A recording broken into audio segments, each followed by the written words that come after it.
السلام وتحية الإكرام مولانا مولانا الثقلين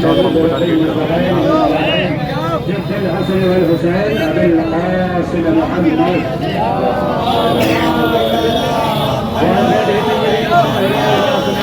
سلامة الله إلى آبائهم أجمعين ومن هذا إلى قيام يوم الدين أما بعد فقد قال الله تبارك وتعالى في قرآنه الكريم وقوله الحق بسم الله الرحمن الرحيم الحمد لله رب العالمين الرحمن الرحيم مالك يوم الدين إياك نعبد وإياك نستعين اهدنا الصراط المستقيم صراط الذين أنعمت عليهم غير المغضوب عليهم ولا الضالين صراط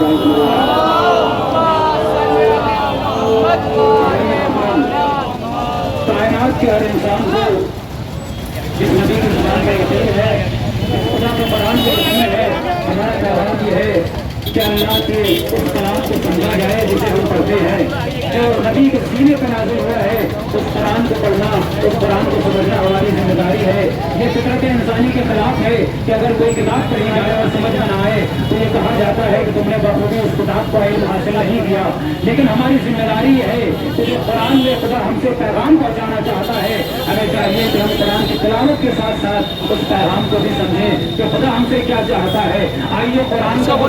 نماز بہت ضروری ہے نماز مکمل نہیں ہوتی خدا ارشاد فرما رہا ہے کہ تمام تعریفیں اس خدا کے لیے ہے جو عالمین کا رب ہے جو رحمان الرحیم ہے جو قیامت کے دن کا مالک ہے پروردگار ہم تیری عبادت کرتے ہیں تجھ سے ہی مدد مانگتے ہیں اہدنا الصراط المستقیم ہم کو صراط المستقیم کے قائم رکھنا ہم کو صراط المستقیم دکھائے رکھنا آئیے پوچھیں کہ پروردگار عالم یہ جو تو مالک ہو رہا ہے مالک یوم الدین یہ دین والا دن کون سا ہے یہ کون سا دین والا دن ہے جس کا تو مالک ہے تو قرآن آواز دے گا کہ پڑھو قرآن کو آگے پڑھو قرآن کو سمجھو اگر ہم کسی حافظ سے پوچھیں کہ یہ دین کیا ہے اگر ہم کسی عالم سے پوچھیں یہ دین کیا ہے اگر ہم کسی مولوی سے پوچھیں کہ یہ دین کیا ہے تو وہ کہتا ہے کہ ہمارے ساتھ تبلیغ پہ چلو دین سمجھ میں آئے گا ہمارے ساتھ چلے پہ چلو دین سمجھ میں آئے گا ہمارے ساتھ 40 دن پرہیز کرو دین سمجھ میں آئے گا لیکن کائنات سے ٹھوکر کھانے کے بعد جب میں خواجہ معین الدین چشتی کے مزار پہ پہنچا تو وہاں دروازے پہ پہنچتے ہی مجھے جواب ملا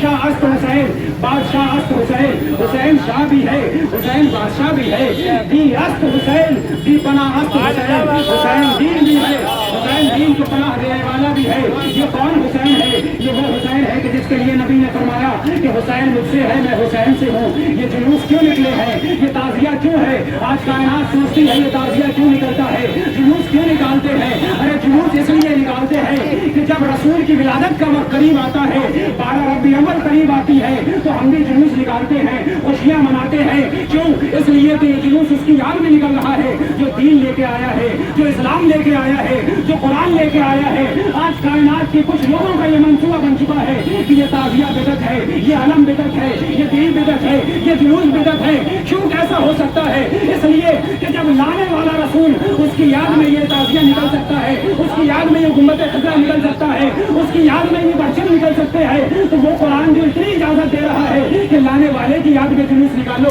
لانے والے کی یاد میں خوش ہو تو جس نے قربانی دے کے اس دین کو بچایا ہے اس کے لیے یہ جلوس کیوں نہ نکلے اس کے لیے یہ تعزیہ کیوں نہ اٹھے یہ فرق ہے قرآن کہہ رہا ہے الجزاء الاحسان الا الاحسان احسان کا بدلہ احسان ہے احسان کا بدلہ احسان ہے حسین نے قربانی لے کر اسلام کو زندہ کیا اگر رسول نمازیں لائے تھے تو کربلا کے میدان میں حسین نے نماز سے بچایا یہ نمازیں یہ قرآن حسین نے کربلا کے میدان میں بچائے ہیں تو ہمارا فرض یہ ہے کہ ہم حسین کی قربانی کے مقصد کو سمجھیں آج کائنات میں ہر جگہ حسین کا غم ہوتا ہے یہ کیوں ہوتا ہے فلسفہ یہی ہے کہ حسین کی قربانی کا مقصد سمجھا جائے حسین کی قربانی حکومت کے لیے نہیں تھی حسین کی قربانی اس لیے تھی کہ لوگوں میں انسانیت زندہ رہے حسین کی قربانی اس لیے تھی کہ آدمیوں میں آدمیت زندہ رہے حسین کی قربانی ایسی چیز لیے تھی کہ رشتوں میں آدمی زندہ رہے حسین کی قربانی اس لیے تھی کہ نانا کا دین زندہ رہے جس حسین نے نانا کے دین کے لیے اپنے آپ کو قربان کر دیا آج ہمارے ہندوستان میں جتنے بھی شہید ہوتے ہیں جن کا ہاتھ ہے جن کی شہادت ہے ہندوستان کو آزاد کروانے کے لیے ہم آج ان کے شہادت کے دن ہم ان پہ آنسو بہاتے ہیں ان کی شہادت کو یاد کرتے ہیں اس لیے کہ انہوں نے ہمیں غلامی سے نکال کر آزادی کی زندگی دی ہے تو جس حسین نے ساری انسانیت کو جیسی غلامیت سے نکال کر آزادی دی ہے اس حسین کا ہمیں کتنا ماتم کرنا چاہیے اس حسین کا ہمیں کتنا غم منانا چاہیے اس حسین کا ہمیں کتنا نام لینا چاہیے میں